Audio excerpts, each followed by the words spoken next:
Hello students, welcome to our YouTube channel Brain Booster Classes. আৰু আজি ভিডিঅ'টো আমি কৰিম আপোনালোকৰ শংকৰদেৱ বিদ্যানিকেতনৰ ক্লাছ 8ৰ 2 নম্বৰ চেপ্টাৰ অনুশীলনী 2C ৰ 4 নম্বৰটো। তেন্তে ব'লা আজি ভিডিঅ'টোলৈ আগবাঢ়ো।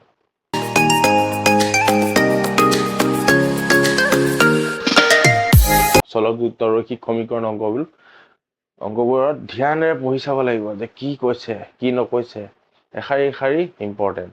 আৰু বহু ল'ৰা ছোৱালীয়ে কয় যে মুখস্থ কৰি দিয়া যে এইটো অংক মজাই আহি যাওক ইমান ধুনীয়াকৈ কৈ দিছে চাই মুখস্থ মাৰি দিওঁ মেথছ মুখস্থ নহয়। অ'কে, তোমালোকৰ অংক মেথডহে কি কেনেদৰে কৰিবা মেথডটো মনত ৰাখিব লাগে যে কেনেদৰে উলিয়াম। মুখস্থ মাৰি গ'লে সলাই দিলে বেলেগ প্ৰকাৰে দি দিলে নোৱাৰে, তো সেইকাৰণে মেথডটো বুজি ল'বা। 4 নম্বৰ চোৱা এতিয়া এখন আয়তাকাৰ বাগিচাৰ দিশ আৰু প্ৰস্থৰ অনুপাত 3:1। এখন আয়তাকাৰ বাগিচা দিলে হ'ল আৰু অলপ সৰু কৰি দিম ৰ'বা, আয়ত লাগিব নহয় ইয়েলো হা। অনুপাতটো কিমান দিছে 3:1, সেইটো দিশ সেইটো প্ৰস্থ। আৰু কৈছে ক্ষেত্ৰফল ইয়ানি কালি এৰিয়া। অ'কে, কালি কিমান বা ক্ষেত্ৰফল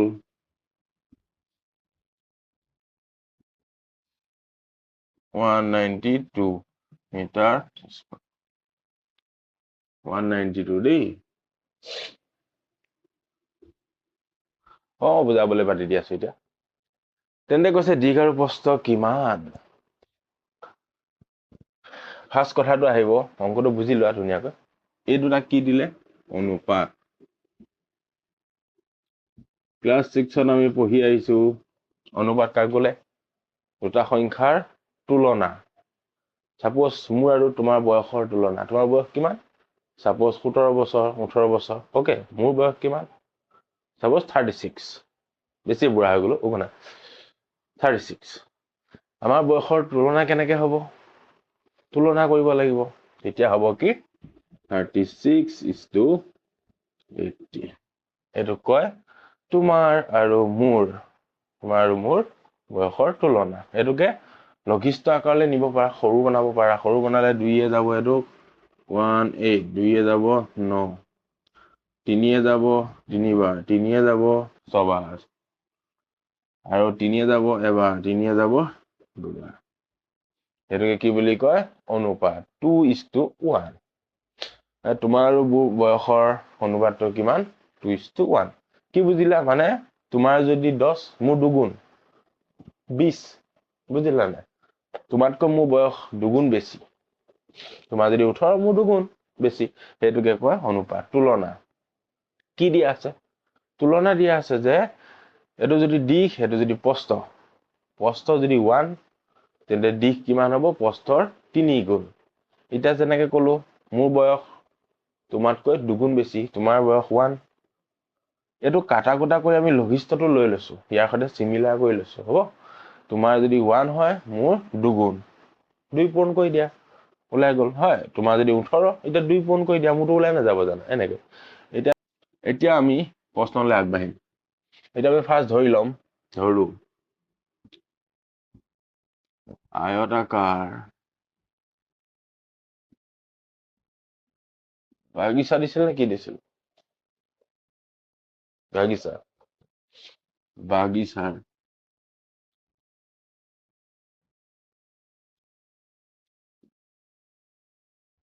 প্ৰস্থ x মিটাৰ আছে, মিটাৰ দিবা দেই। সেইটো ছেপাৰেট কিন্তু XM নহয়, x মিটাৰ। এতিয়া যদি প্ৰস্থ x আৰু ইয়াৰ অনুপাত দিয়া আছে কিমান প্ৰস্থ যদি x, তেন্তে দিশ কিমান হ'ব ইয়াৰ 3 গুণ। এতিয়া বুজি পাইছা ৰিলেট কৰিবলৈ কেনেকে আমি দিশটো উলিয়াই ল'ম। প্ৰস্থ যদি x মানে x আৰু 1 পইণ্ট গ'লে x নহ'ব, x হয়, দিশটো কিমান হ'ব ইয়াৰ 3 গুণ। এতেকে দিশ কিমান 3 পূৰণ x = 3x। কিছুমানৰ কিতাপত ডাইৰেক্ট পাতা থাকে যে প্ৰস্থ x আৰু দিশ 3x, সেইটো ডাইৰেক্ট এইখিনি ধৰি লওক নকৰাকে। যিহেতু অনুপাত টো দিয়া আছে তেন্তে আমি ধৰি লোৱা পূৰণ কৰি দিয়ে হেনেকৈ হয় এটো তোমালোক বুজাবলৈ মই এনেদৰে কৈ দিছো ঠিক আছে এতিয়া চোৱা প্ৰশ্ন মতে আমাক কি দিলে প্ৰশ্ন মতে কি কৈছে আয়তাকাৰ বাগিচাখনৰ ক্ষেত্ৰফল কালি আয়তৰ কালি কিমান দিক পূৰণ প্ৰস্থ দিক কিমান 3x পূৰণ প্ৰস্থ কিমান x ইকুৱেল আমাক কিমান দিয়া হৈ আছে 192 মিটাৰ স্কয়াৰ বুজি পাইছা প্ৰস্থ কি কৈছে দিক আৰু প্ৰস্থ দিয়া হৈ আছে আমাক অনুপাতটো আমি উলিয়াই ললো দিক প্ৰস্থ ওকে আৰু কৈছে কালিটো কিমান কৈছে 192 মিটাৰ স্কয়াৰ বৰ্গ মিটাৰ এটা আমাক কৈছে দিক আৰু প্ৰস্থ উলিওৱা বুজি পাইছা গুড ওকে এতিয়া আমি দিক আৰু প্ৰস্থ উলিয়াম এতিয়া চোৱা 3x * x পূৰণ কৰিলে কি হ'ব 3x স্কয়াৰ ইকুৱেল 192 এটা মিটাৰ নাপাতো আৰু দেই মিটাৰ স্কয়াৰ এটা x স্কয়াৰটো ইপিনে ৰাখি দিও তিনিটো হিপিনে লৈ গলে মই আগৰ অংকত তোমালোকক বুজাইছিলো 3 নম্বৰ যে পূৰণ হয় যদি কোনো এটা সংখ্যা কাৰোবাৰ লগত থাকে চলকৰ লগত কোনো এটা সহগ যেতিয়া পূৰণ হৈ থাকিব সহগটোক আমি সমান চিহ্ন কিটো সাইডে লৈ গলে পূৰণৰ ঠাইত কিটো সাইডে সংখ্যাটো হৰণ হৈ যাব সংখ্যাটো হৰণ কৰি দিব তুলনা হৈ যাব তিনিটো হিপিনে গলে কি হ'ব হৰণ 192 তিনিয়ে হৰণ x স্কয়াৰ ইকুৱেল এটো কিমান হ'বগৈ তিনিয়ে সবাৰ 6 3 গুণ 18 একটা ৰব একটো 12 দুই লগত লগ খাই গলে 12 12 কেবা যাব 4 3 গুণ 12 ওই সাইডত কৈ দিছো তোমালোকক বাহাত 192 ঠিক 6 3 গুণ 18 12 থাকিল 1 9 5 গলে 1 2 4 3 গুণ 12 ওকে ডাউট থাকিব নালাগে এতিয়া সো এখনতে নিয়ম এটা বুজাম তোমালোকক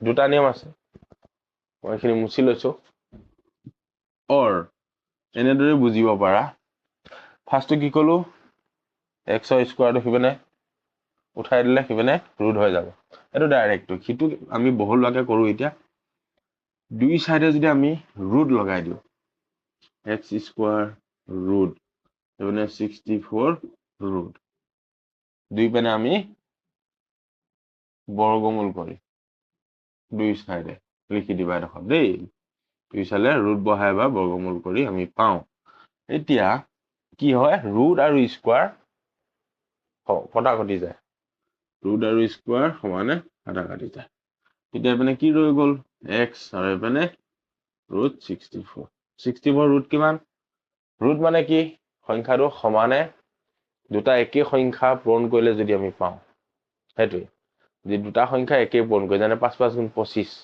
25 ৰ ৰুট উলিয়ালে কিমান হ'ব 5 হৈ গল 64 কিমান 8 8 গুণ 64 8 গুণ 64 ওকে x ইকুৱেল কিমান হ'ব 8 এটো এটা লিখি দিব পাৰা মিটাৰ এতিয়া এটা লিখি দিবা এটাকে x কি ধৰিছিল আমি প্ৰস্থ এটাকে প্ৰস্থ আয়তাকাৰ বাগিচাখনৰ প্ৰস্থ 8 মিটাৰ এটাকে দিক দিক কিমান গুণ কিমান ডাঙৰ আছিল প্ৰস্থতকৈ 3 গুণ 3 পূৰণ x 3 পূৰণ 8 আন 3 গুণ 24 মিটাৰ ওকে হেটো তোমালোকৰ এনসাৰ তো ঠিক আছে ধুনিয়া অংক বৰ মজেদাৰ অংক কৰি চাবা তোমালোকে পৰীক্ষাত ধুনিয়াকৈ আহিব 3 নম্বৰ বা 4 নম্বৰ বাবে বিন্দাস কৰি দিবা ওকে তো আজিলৈ ভিডিওটো ইমানতে সামৰি মাৰিছো নেক্সট ভিডিও কৰাম আমি